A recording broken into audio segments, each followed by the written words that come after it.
오늘 우리가 함께 나누실 말씀은 사무엘상 18장 7에서 9절입니다.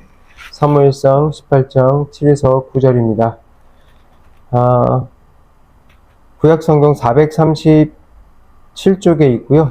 제가 여러분들을 대신해서 먼저 읽어드리고 오늘 말씀을 전하도록 하겠습니다.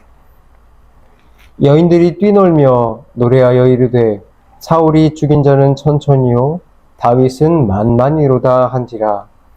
사울이 그 말에 불쾌하여 심히 노하여 이르되 다윗에게는 만만을 돌리고 내게는 천천만 돌리니 그가 더 얻을 것이 나라 말고 무엇이냐 하고 그날 후로 사울이 다윗을 주목하였더라.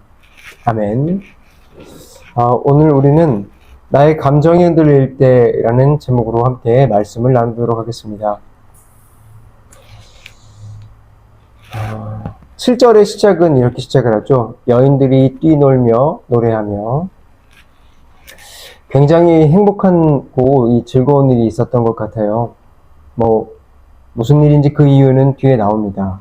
사울이 죽인 자는 천천히요 다윗이 죽인 자는 만만이로다. 네, 이 말씀은요, 하나님께서 이스라엘을 도우셔서 전쟁에서 승리하고 돌아온 것을 기뻐하는 여인들의 모습을 이야기해주고 있는 것입니다. 우리는 가끔 이 월드컵을 보잖아요. 그때 우리가 국가대항전이죠, 월드컵은. 그때 우리나라 선수들이 다른 나라 선수들과 겨루어 이겼을 때도 온 나라가 시끌벅적할 정도로 굉장히 즐거워해요. 엄청 즐거워하죠. 그런데 이 축구에서도 우리가 이기면 이렇게 즐거워하는데, 스포츠에서도 이렇게 즐거워하는데, 만약 전쟁에서 이겨서 돌아온다면 얼마나 기쁘고 즐거울까요? 그래서 이 여인들은 정말로 기쁘고 즐거운 마음을 표현하기 위해서 거리로 나와서 춤을 추고 하나님께 감사하면서 찬양을 드리고 있었던 거예요. 자, 그런데 문제는 그녀들의 이 환영 인파 속에, 환영과 축하 속에 사울의 심기를 건드리는 노래 하나가 들렸어요. 그것이 무엇이냐? 사울이 죽인 자는 천천히요 다윗이 죽인 자는 만만이로다. 이 노래를 듣고 사울은 극도로 화가 났습니다. 이 성경에 보면 그의 감정이 아주 잘 표현이 되어 있는데, 사울은 그 말에 불쾌하여 심히 노하였다라고 기록이 되었어요. 그 말에 불쾌하여 심히 노하였다. 여러분들, 혹시 여러분들이 사울이었다면, 지금 이 똑같은 상황의 사울이었다면 어땠을 것 같으신가요? 전쟁터에 나가서 죽음을 무릅쓰고 전쟁을 하고 나서 얻어낸 그 싸움의 승리를 통하여 돌아올 때의 이 심정. 그런데 이 돌아와서 지금 내 앞에서 사람들이 노래를 부르는데 나보다 다른 사람이 더 잘했다라고 칭찬해주는 그 말을 들을 때 여러분들의 마음이 어땠을 것 같냐라는 거예요. 여러분들의 이해를 돕기 위해서 제가 이렇게 말을 바꿔볼게요. 내가 이 회사를 다니죠. 여러분들도 대다수 회사를 다니는데, 내가 회사에서 정말 밤잠도 설쳐가면서 열심히 프로젝트를 준비를 했어요. 그런데 이 프로젝트가 얼마나 준비가 잘 됐는지 성공적으로 일을 잘 성사를 시켰습니다. 그런데 사람들이 잘했다라고 칭찬을 해주는데, 내가 준비를 정말 열심히 잘해서 이것이 칭찬을 받게 됐는데, 나 말고 다른 사람에게 같이 준비한, 근데 뺀질뺀질 됐던 다른 그 딸랑이 직원에게 모든 공을 돌린다면 여러분들의 마음은 어떨 것 같나요? 이러한 상황이 솔직히 제가 여러분들에게 한 상황을 말씀드렸지만 솔직히 너무 자주 일어나는 일 아닌가요? 우리가 사울만큼 목숨 걸고 일을 해서 그 개선문을 통과하는 만큼의 그런 어떤 위험천만한 일을 하고 와서 대단한 일을 한 것은 아니지만, 내가 살면서 내가 했던 일, 내가 어떤 일을 할 때 너무나 억울하거나 하대받는 일이 얼마나 많나요? 이것은 비단 직장의 문제만은 아니죠. 가정에서도 내가 뭐 남편을 위해서, 혹은 아내를 위해서, 혹은 자녀를 위해서, 자녀가 부모님을 위해서 무언가를 했는데 그것이 칭찬이 아니라 비난으로 돌아오는 억울한 일이 얼마나 많냐라는 겁니다. 여러분들은 이럴 때 어떠한 마음을 가지십니까? 자, 사울이 지금 이런 경우예요. 사울은 자신이 왕이고 목숨을 걸고 싸워서 왔는데, 자, 그래서 나에게 모든 공이 돌려질 것이 너무나 당연한데 갑자기 시골에서 온 어떤 양치기 부하 하나가 요즘 전쟁 실적이 굉장히 부쩍 좋아졌다고 해서 나보다 더 인기를 받는 상황. 이 상황에서 사울이 화가 날까요? 안 날까요? 자, 그런데 이 상황을 여러분들은 지금 어떠한 감정을 갖고 계신지 가지고 계시면서, 자, 이 상황을 바라볼 때 여러분들이 어떠한 입장이었는지 한번 생각을 해보세요. 이 상황을 우리는 그리스도인으로서 다르게 볼 수 있어야 합니다. 역대하 20장 15절에 이런 말씀이 있습니다. 이 전쟁은 너희에게 속한 것이 아니요 하나님께 속한 것이다. 이런 말씀이 있어요. 여러분, 이 말이 무슨 말이죠? 이스라엘의 모든 전쟁은 하나님께 속한 것이에요. 이스라엘의 전쟁뿐만이 아니라 세상에 있는 모든 전쟁도 하나님께 속한 것이에요. 그렇기 때문에 이 전쟁을 통해서 따라오는 그 모든 결과, 이 모든 결과도 사실은 하나님이 다 주관하신 것입니다. 여러분, 이 말 들으면 여러분들은 많이 불쾌하신가요? 아니, 어떻게 저 전쟁에서 저가 이겼는데 이게 하나님이 하신 것이라고? 여러분, 이런 마음이 드시나요? 여러분, 하지만 기억하십시오. 성경에서 말씀하고 있습니다. 전쟁은 모든 결과는 하나님의 것입니다. 자, 그렇기 때문에 이 전쟁에서 나오는 반응들 역시 하나님께서 모두 주신 것입니다. 여인들이 나와서 전쟁을 축하하고 기뻐하는 그 모든 반응들도 사실은 하나님이 주신 거라는 거예요. 자, 그런데 이 전쟁에서 보이는 그 승리에서 여인들의 그 모습, 다윗은 만만이고 사울은 천천히라고 말했던 이 모습을 하나님이 주신 거라고 제가 방금 말씀드렸죠. 이 모습을 하나님께서는 여인들을 통해서 사울에게 가르쳐 주고 싶었던 것이 있었던 거예요. 자, 사울 입장에서는 이 여인들의 반응이 아주 불쾌할 수 있었어요. 자, 그리고 이런 불쾌한 반응은 인본주의적으로 볼 때 똑같이 반응을 합니다. 여러분들이 지금 마음속에 내가 회사에서 겪었던 일들, 가정에서 겪었던 억울한 일들이 지금 사울과 같이 동일한 입장으로 너무나 심히 불쾌하여 분노가 일어난다면, 여러분들 그것은 사실은 그 반응을 여러분들이 한다면 여러분들은 사실은 굉장히 인본주의적인 시각을 가지고 세상을 살아가고 있는 것입니다. 아마도 사울이 이러한 이 전쟁에 돌아왔을 때 겪었던 이 감정을 이 21세기에 겪었다면 아마도 그는 심리상담자에게 갔을 거예요. 그래서 이 심리상담자에게 자신의 이야기를 다 이야기를 했을 것이고 그때 이런 이야기를 들었을 거예요. 아, 그 여인들은 잘못하는 것입니다. 그러니 그 여인들의 말을 무시하고 나를 바라보면서 나는 괜찮다, 나는 잘했다 이렇게 생각을 하십시오. 무시하고 그것만 집중하십시오 라고 얘기하면서 화를 다스리라고 했을 것이에요. 그런데 여러분들, 이것이 정답이 아닙니다. 지금 세상이 가르쳐주는 이것이 정답이 아니고 사실 우리가 바라봐야 될 것은 사울에게 천천히요, 다윗에게 만만히요라고 이야기를 하게 하신 주체가 바로 하나님이라는 것을 사울은 바라봤어야 한다는 것입니다. 하나님께서 사울에게 그것을 주시면서 무엇을 하시려고 하셨는가? 사울은 이 이야기를 들으면서 하나님의 이 모든 것을 인정했다면 사울은 자신이 하나님을 얼마나 사랑하지 않았는지, 그리고 내가 하나님 말고 나 자신을 얼마나 높이면서 살았는지 그것을 보게 되었을 거예요. 자, 그래서 저는 여러분들에게 다시 물어보겠습니다. 여러분들을 얼마나 높이고 살아가고 있습니까? 제가 방금 전에 전쟁이 하나님께 속한 것이라고 말씀드렸지만 사실 하나님은 전쟁만 자신에게 속한 것이라고 말하지 않습니다. 하나님은 세상을 만드신 분이십니다. 하나님이 만드시기만 한 것이 아니라 또 이렇게 이야기를 하죠. 이 만드신 세상을 내가 다스린다. 저는 하나님이 처음에 이 세상을 다스린다라는 말을 들었을 때, 제 인생에서 처음으로 하나님이 세상을 다스린다는 말을 들었을 때 이렇게 인식을 했어요. 아, 맞아. 하나님이 세상을 다스리지. 이 우주가 돌아가게 하시고 지구도 잘 보존되게 하시는 것이 하나님이 다스리시는 다스리시는 것이구나. 맞아요. 근데 나중에 알고 보니까 제 생각이 아주 협소했다라는 것을 알게 됐어요. 이 예수님의 말씀에 이런 말씀이 있습니다. 마태복음 10장 30절에 너희에게는 머리털 하나까지 세신 바 되었나니.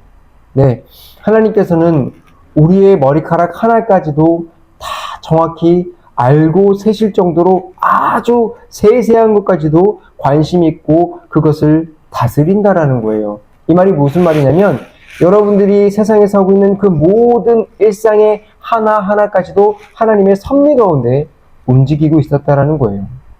여러분들, 이것은 이 얘기를 들으면 많은 사람들이 하나님이 그럼 우리를 기계처럼 그냥 딱딱 계획표에 맞춰서 사용하신다라는 거야? 라고 생각할 수 있지만 그런 얘기가 아닙니다. 하나님께서는 우리에게 우리 마음대로 자유롭게 모든 것을 하게 두셨습니다. 그런데 사실 그 모든 자유롭게 하는 것이 하나님의 계획표에 다 들어있어요. 이 말이 정말 이해가 안 갈 수도 있어요. 우리는 우리 자신대로 마음대로 했지만 사실 이 모든 것이 하나님의 계획 안에 있다는 거죠. 이게 여러분들에게 납득이 되지 않는 것은 하나님이 우리보다 월등히 뛰어나신 분이기 때문입니다. 그렇기 때문에 여러분들의 인생에 있어서 기쁜 일이 있건 슬픈 일이 있건 힘든 일이 있건 하나님께서 여러분들에게 다 허락하신 것이라는 거예요. 우리는 교회를 다니면서 은근히 기대하는 것이 있어요. 하나님만 믿으니 만사 형통할 것이다. 아니라고 부인해도 우리 마음속에 그런 게 있어요. 왜냐하면 잘 생각해 보세요. 여러분들이 어떤 일을 하다가 일이 막히거나 일이 잘못되면 이런 생각을 해요. 내가 하나님을 이렇게 열심히 믿는데 왜 나한테 이런 일이? 여러분, 이것이 바로 우리가 하나님을 믿으면 만사 형통할 것이라는 우리의 깊은 마음속에 들어있는 생각이에요. 근데 여러분, 하나님을 믿으면 만사 형통을 할까요? 예. 하나님 믿으면 만사 형통을 합니다. 이건 진리예요. 성경에도 써있죠. 하지만 여러분 기억하십시오. 이 만사 형통이 내 입장에서의 만사 형통이 아니라 하나님이 보시기에 우리에게 주시는 만사 형통으로 이끌어 나가시는 겁니다. 그렇기 때문에 우리의 입장에서 바라볼 때 나에게 일어나는 억울함이나 분노나 환경적 어려움이 나에게 볼 때는 만사형통이 아닌 것처럼 볼 수 있지만 하나님께서 보시기에는 여러분들을 만사형통으로 이끌고 나가시는 겁니다. 여러분들, 이게 믿어지십니까? 여러분들 이게 믿어지시나요? 대부분의 사람들은 이 이야기가 믿어지지가 않아요. 그렇기 때문에 교회 다니다가 내가 생각한 것 이상의 나쁜 일이 생기거나 내가 생각한 것 이상의 어떠한 부정적인 것이 발생이 되면 교회 다니는 걸 그만둬요. 혹시 교회 다니는 걸 그만두지 않는다면 다른 교회로 옮겨요. 복을 더 줄 것 같은 교회로 옮긴다고요. 아니면 좀 소심한 사람들이 이렇게 하죠. 교회를 억지로 다니면서 내가 얼마나 이렇게 힘들게 봉사를 하는데 내년에는 안 해. 나 그냥 예배만 드릴 거야. 여러분, 이런 마음으로 대부분 반응을 합니다. 왜냐하면 하나님께서 우리에게 만사형통하신다는 것을 믿지 못하기 때문입니다. 그런데 여러분, 사울에게 하나님께서 자신을 보게 하신 것과 같이 여러분들에게 자신을 보이신 것은 여러분들에게 만사형통 복을 주시는 건데 어떤 복이냐? 바로 여러분들을 하나님의 자녀로 돌아오게 하기 위해서, 혹은 여러분들이 하나님의 자녀라면 여러분들을 하나님 닮은 거룩한 자녀가 되게, 거룩한 자녀의 모습으로 보이게 만들어주기 위해서 여러분들에게 베푸시는 하나님의 은혜라는 것입니다. 여러분들의 환경에 어렵고 힘들고 괴롭게 하는 것이 사실은 여러분들에게 어렵고 힘들고 괴롭게 하는 것이 아니라 여러분들을 하나님의 사람으로 만들어주기 위한 은혜라는 겁니다. 여러분, 이제 9절을 함께 읽어보도록 하겠습니다. 그날 후로 사울이 다윗을 주목하였더라.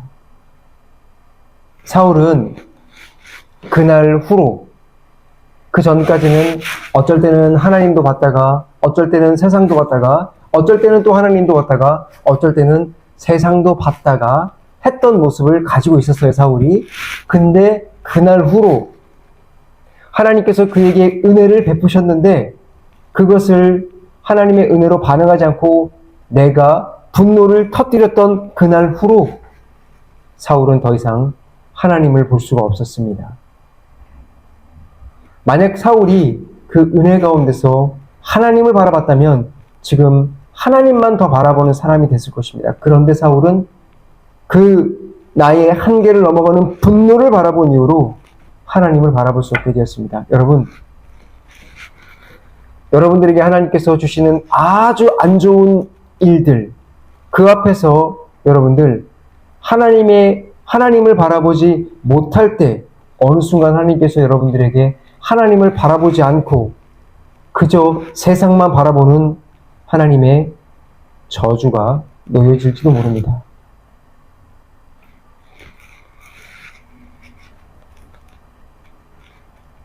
그는 결국 그런 자신의 분노 앞에서 자기 자신만 주목하게 되었습니다.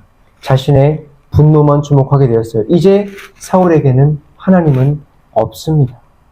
그래서 그의 눈에 보이는 것은 다윗을 향한 원망이었어요. 다윗을 죽이겠다는 마음밖에 없었던 거예요. 여러분들, 하나님께서 우리에게 어떠한 환경을 주시던 우리가 해야 될 일은 단 한 가지입니다. 하나님께서 우리에게 이러한 환경을 주신 것은 하나님을 바라보게 하기 위해서 주신 것입니다. 그런데 우리가 하나님을 그 은혜를 베푸시는 것에서 그것을 은혜라고 생각하지 못하고 하나님을 저버리고 환경으로 눈을 고정시키면 우리는 망합니다. 여러분 자신을 한번 돌아보세요. 그렇게나 분노가 쌓이고 억울함에 사로잡혔을 때 여러분들은 하나님을 주목하여 보았나요? 여러분들이 그 분노와 억울함 앞에서 무엇을 주목하여 보았고 그 일어난 일은 또한 무엇이었나요? 저는 교회를 다녔고 지난 시간에도 말씀드렸지만 사역도 했었지만 이 교회에서 일어난 억울함과 분노에 사로잡혔을 때 제가 취한 선택은 교회를 버린 것이었습니다. 하나님을 바라보지 않고 교회를 버렸어요. 하나님과 멀어지게 됐습니다. 하나님께서 아마 제게 은혜를 베푸셔서 다시 손을 내밀어 주지 않았다면 아마 저는 비참한 가운데 살아가다가 무서운 심판 가운데 곧 서 있게 되었을 거예요. 여러분들은 어떠신가요? 저처럼 교회를 버리거나 나아가진 않고 열심히 신앙생활을 하고 계시지만 여러분들은 이 억울함 앞에서 하나님을 바라보지 못했을 때 그때의 결과들이 좋으셨나요?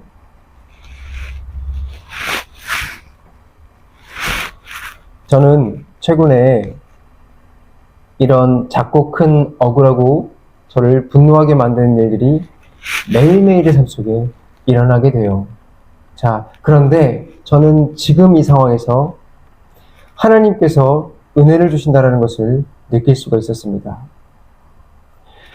전과 같이 분노가 나고 억울함이 생겼을 때 그들을 향해서 부르짖고 전 뒷담화도 엄청 많이 했어요. 뒤에 가서 그 사람들 엄청 뒷담화를 하면서 그 사람들만 바라보고 저의 분노만 풀 것을 생각했던 과거와 다르게 저에게 일어났던 그 억울함과 분노 속에서 하나님을 바라보게 하시더라고요.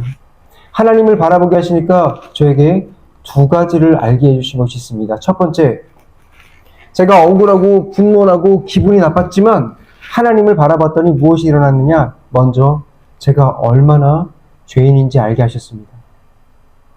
나는 분명히 그 당시 굉장히 억울하다고 생각을 했고, 이러한 상황이 정말로 주어지는 것이 나에게 너무 부당하다고 생각을 했는데, 하나님을 바라보고 계속해서 하나님을 바라봤더니 내가 과거에 그 부당한 일을 누군가에게 했던 사람이라는 것을 알게 하셨어요. 그리고 내가 잘 모르지만 분명히 내 자신이 그것을 받기에 마땅한 사람이라는 것을 알게 하셨다고요. 그래서 내가 얼마나 하나님 앞에 부끄러운 죄인인지 알게 하셨습니다. 내 자신이 일어나서 나는 억울하다가 아니라 내 자신이 죽고 하나님께서 내 자신을 보여주고 내가 얼마나 악인인지 알게 해주셨다는 거예요. 여러분, 그것은 굉장히 슬프고 아픈 일이지만 너무나 기쁘고 은혜로운 일이더라고요.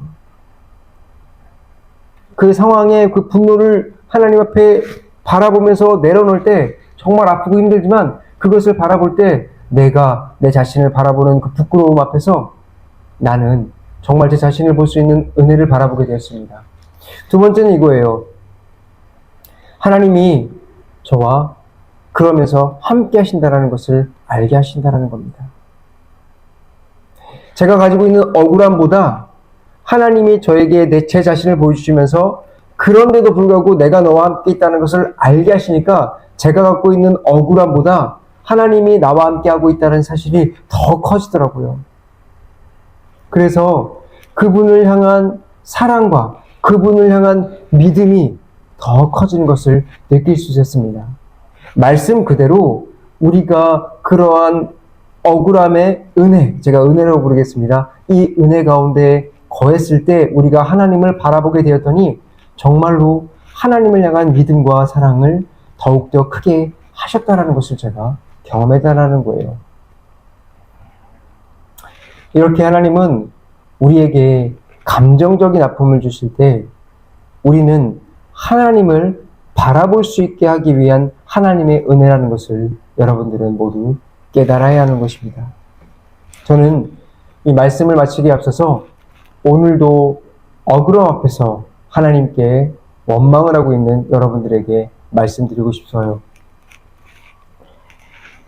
여러분, 하나님께서는 여러분들을 다스리십니다. 어제도, 오늘도, 지금도. 여러분들이 기뻐할 때도, 분노할 때도 하나님은 여러분들을 다스리십니다. 여러분들에게 주시는 모든 것은 하나님이 주시는 것입니다.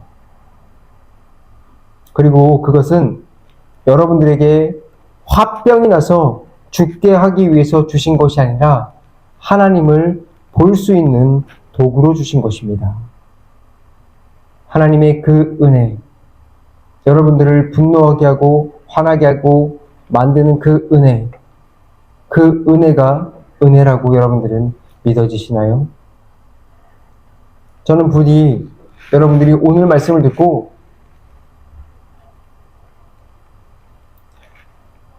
분노가 분노지 무슨 은혜야 라고 생각하지 마시고 정말로 하나님께서 주신 은혜라는 것을 믿고 나아가시는 여러분들이 되었으면 좋겠습니다. 이제 말씀을 마무리하겠습니다. 하나님께서는 전쟁의 주관자이십니다. 마찬가지로 우리의 모든 삶의 주관자이십니다. 그분께서 우리의 환경을 주신 분이십니다. 여러분들에게 베풀어 주신 이 환경이 만족스러우신가요? 아니면 너무나 불만족스러우신가요? 여러분들이 불만족스러우시다면 여러분들이 정말로 내가 하나님을 사랑하고 있는 자인가, 구원받은 자인가 한번 살펴보시길 바랍니다. 이렇게 섭리하시는 하나님께서는 또한 우리에게 때로는 억울함과 기분 나쁨 그리고 분노가 일어나는 상황들을 주시기도 하십니다. 이것은 우리를 망하게 하시려고 주시는 것이 아니라 하나님께서 우리에게 은혜를 주시기 위한 것입니다. 여러분들을 구원해 주시기 위한 은혜라는 것입니다. 그러므로 여러분들은 하나님 안에 들어오신 모든 사람들이십니까? 그렇다면 여러분들은 지금 하나님의 은혜를 받고 있습니다.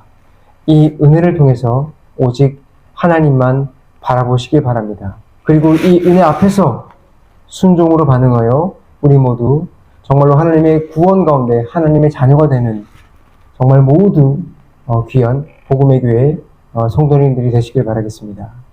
저도 우리 성도님들과 함께 늘 언제나 기도하는 가운데서 여러분들이 정말로 이 천국 가는 그날까지 하나님의 은혜만 감사하며 예배드리며 나아갈 수 있도록 항상 기도하겠습니다. 이제 다 같이 기도하도록 하겠습니다.